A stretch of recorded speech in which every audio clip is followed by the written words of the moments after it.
जवान फिल्म की कहानी शुरू होती है एक खुफिया आइलैंड से, जहां पर एक सीबीआई ऑफिसर जिसका नाम राज ठाकुर है और फिल्म में राज ठाकुर का रोल शाहरुख खान निभा रहे हैं।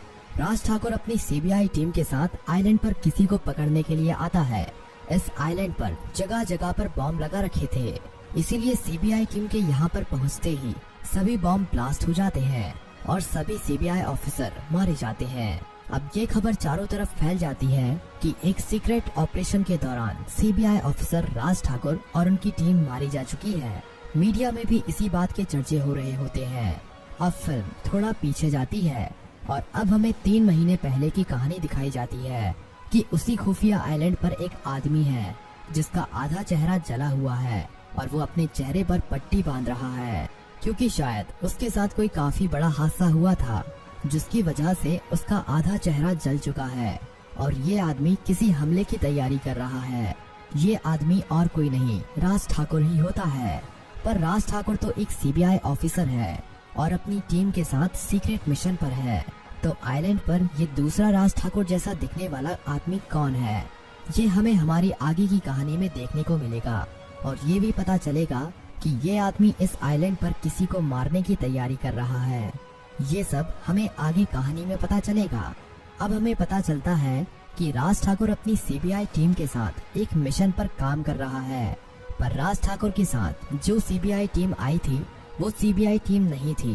राज ठाकुर ने अपनी अलग से एक सीबीआई टीम तैयार कर ली है अपने एक मकसद के लिए। राज ठाकुर किसी बड़े आदमी से बदला लेना चाहता है और उसी बदले को पूरा करने के लिए मुंबई पहुंच जाता है और मुंबई में बैठे बड़े बिजनेसमैन और माफिया मैन शंकर से बदला लेना चाहता है। इसीलिए मुंबई में ही राज ठाकुर शंकर से बदला लेने के लिए एक प्लान तैयार करता है। फिल्म में शंकर का रोल विजय सेतुपति निभा रहे हैं।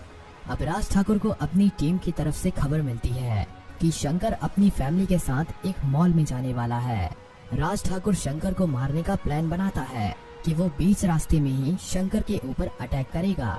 अगले दिन शंकर अपनी फैमिली के साथ मॉल में जाता है। रास्ते में राज ठाकुर उसकी गाड़ी पर हमला कर देता है, पर राज ठाकुर को बाद में पता चलता है कि गाड़ी में शंकर नहीं था बल्कि शंकर की पत्नी अन्नू थी। पुलिस चारों तरफ से राज ठाकुर को घेर लेती है, लेकिन राज ठाकुर शंकर की पत्नी के माथे पर बंदूक रखकर वहां से निकल जाता है। फिल्म में अन्नू का रोल सान्या मल्होत्रा निभा रही है। राज ठाकुर शंकर को गाड़ी में न पाने की वजह से शंकर की पत्नी को ही पकड़कर अपने साथ ले जाता है, पर पुलिस राज ठाकुर का पीछा करती रहती है। राज ठाकुर किसी तरह पुलिस को चकमा देकर अन्नू को उसी खुफिया आइलैंड पर ले जाता है। राज ठाकुर के चेहरे पर पट्टी बंधी हुई थी, पर तब भी एक police officer summer Raj Thakur के आधे चेहरे को देखकर पहचान जाता है कि वो राज ठाकुर है। पर सभी सोच रहे थे कि राज ठाकुर तो मर चुका है, तो ये वाला राज ठाकुर कौन है। और सभी सीबीआई ऑफिसर तो उस आइलैंड पर बॉम्ब ब्लास्ट की वजह से मर चुके हैं, तो राज ठाकुर अकेला कैसे जिंदा बच गया और राज ठाकुर की शंकर के साथ क्या दुश्मनी है जिसकी वजह से वो शंकर की बीवी को उठाकर ले गया और शंकर को मारना चाहता है। पुलिस को कुछ भी समझ नहीं आ रहा था। दूसरी तरफ शंकर भी अपनी पत्नी के किडनैप होने की वजह से काफी ज्यादा परेशान था और शंकर सोच रहा था कि आखिर मेरा ये नया दुश्मन कौन पैदा हो गया जो मुझे मारना चाहता है, और आखिरकार उसने मेरी पत्नी को क्यों किडनैप किया, और ये कौन सा दुश्मन है जो अपना चेहरा छुपाकर सभी को धोखा दे रहा है। पुलिस को राज ठाकुर पर शक होता है, इसीलिए पुलिस राज ठाकुर की पत्नी सपना को पूछताछ के लिए पकड़ लेती है। फिल्म में सपना का रोल नयनतारा निभा रही है। पुलिस स्टेशन में सपना से पूछताछ की जाती है। पुलिस ऑफिसर समर सपना को उस शख्स की फोटो दिखाता है जिसने शंकर की पत्नी अन्नू को किडनैप किया था। सपना उस शख्स की फोटो देखकर पहचान जाती है कि वो राज ठाकुर ही है, पर वो पुलिस से झूठ बोल देती है और कहती है कि मैं भी नहीं जानती कि ये कौन है। उसके चेहरे पर पट्टी बंधी हुई है, इसीलिए मुझे उसका चेहरा पूरा नहीं दिखाई दे रहा और ना ही मैंने कभी पहले इसे देखा है। अब हमें यहाँ पर पता चलता है कि शंकर की पत्नी अन्नू को किडनैप करने वाला वो शख्स राज ठाकुर नहीं बल्कि राज ठाकुर का भाई राजा है। राज ठाकुर तो उस खुफिया आइलैंड पर बॉम्ब ब्लास्ट वाले दिन ही मारा जा चुका है। अब हमें यहाँ पर पता चलता है कि शाहरुख खान का फिल्म में डबल रोल है। यहाँ से फिल्म फ्लैशबैक में जाती है और हमें दिखाया जाता है कि आंध्र प्रदेश के एक छोटे से गांव में राजा और राजा नाम के दो जुड़वा भाई अपने परिवार के साथ रहते थे। दोनों जुड़वा भाई काफी समझदार और हिम्मत वाले थे और दोनों भाई घुल मिलकर रहते थे और एक दूसरे को काफी प्यार भी करते थे। धीरे धीरे ये बड़े हो जाते हैं और अब इनकी नौकरी आर्मी में लग जाती है। अब इनकी आर्मी में ट्रेनिंग चल रही होती है। धीरे धीरे करके इनकी ट्रेनिंग भी पूरी हो जाती है और अब इनकी ट्रेनिंग का आखिरी दिन होता है। अगले दिन ये एक आर्मी जवान बनने ही वाले थे। तभी राजा को पता चलता है कि उनके ट्रेनिंग कैंप के पास माफिया डॉन शंकर बॉर्डर पर ड्रग्स का लेन देन करने वाला है।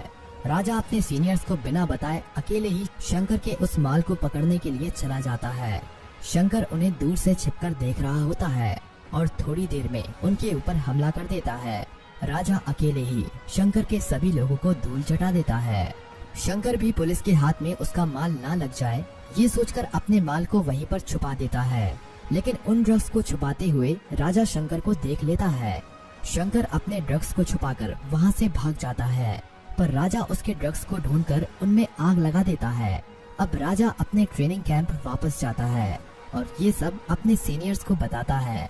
सीनियर्स ये सब सुनकर राजा से काफी ज्यादा नाराज होते हैं और उसे आर्मी में भर्ती करने के लिए मना कर देते हैं, क्योंकि राजा ने आर्मी के रूल्स का उल्लंघन किया था।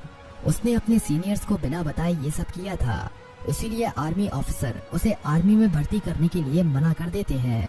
पर राजा का दूसरा भाई राज एक आर्मी जवान बन जाता है और राजा को दोबारा उसके घर भेज दिया जाता है। अब एक रात राजा अपनी माँ और पिता के साथ सो रहा होता है।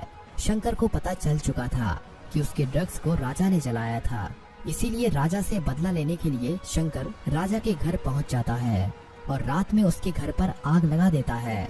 इस आग में राजा के माता पिता जलकर मर जाते हैं और राजा का आधा चेहरा जल जाता है, पर राजा किसी तरह जिंदा बच जाता है। जब ये खबर राजा के भाई राज को पता चलती है तो वो सोचता है कि घर में आग लगाना और उसके माता पिता और भाई की मौत सिर्फ एक हादसा है। पर कुछ सालों के बाद राज को पता चल जाता है कि उसका भाई राजा आज भी जिंदा है और राजा की पूरी कहानी के बारे में राज को पता चल जाता है। राजा को ये भी पता चल जाता है कि उसका भाई आज भी जिंदा है और अपने माँ बाप की मौत का बदला लेने के लिए माफिया डॉन शंकर को मारना चाहता है।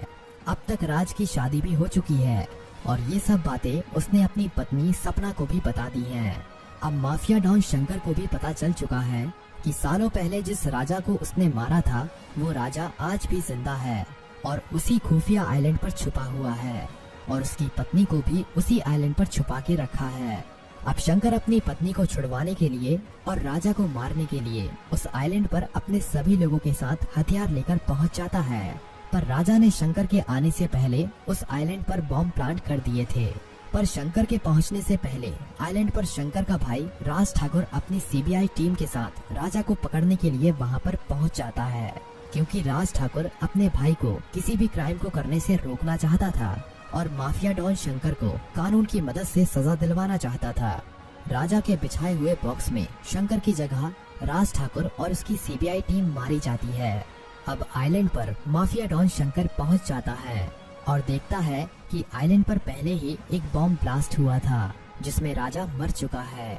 शंकर राज ठाकुर की लाश देखकर सोचता है कि राजा भी मर चुका है, पर राजा अंदर ही बैठा हुआ था। जैसे ही शंकर अपनी पत्नी को अंदर लेने के लिए जाता है तभी उसकी मुलाकात राजा से होती है। अभी तक शंकर को ये नहीं पता था कि राजा दो जुड़वा भाई हैं। अब राजा को देखने के बाद उसे पता चल जाता है कि राजा दो जुड़वा भाई है और जिसकी बाहर लाश पड़ी है वो दूसरा भाई राज ठाकुर सीबीआई ऑफिसर है। अब शंकर और राजा के बीच में भयंकर लड़ाई होती है और ये बात पुलिस को भी पता चल जाती है कि माफिया डॉन और राजा दोनों एक आइलैंड पर हैं और पुलिस अपनी सारी टीम को लेकर आइलैंड पर पहुंच जाती है। पर अब तक राजा ने शंकर के सभी आदमियों को मार दिया था और राजा अब शंकर को जैसे ही मारने के लिए जा रहा होता है तभी बाहर से पुलिस का एक ऑफिसर माइक में बोलता है कि राजा और शंकर, मुझे पता है तुम दोनों अंदर ही हो, अपने आप को सरेंडर कर दो, नहीं तो हम बाहर से फायरिंग शुरू कर देंगे। तभी राजा शंकर को गोली मारकर मार देता है और अकेले ही बाहर निकलकर आता है और पुलिस के सामने सरेंडर करता है। अब राजा को कोर्ट में पेश किया जाता है और राजा को 10 साल की सजा होती है और फिल्म यहीं पर खत्म हो जाती है।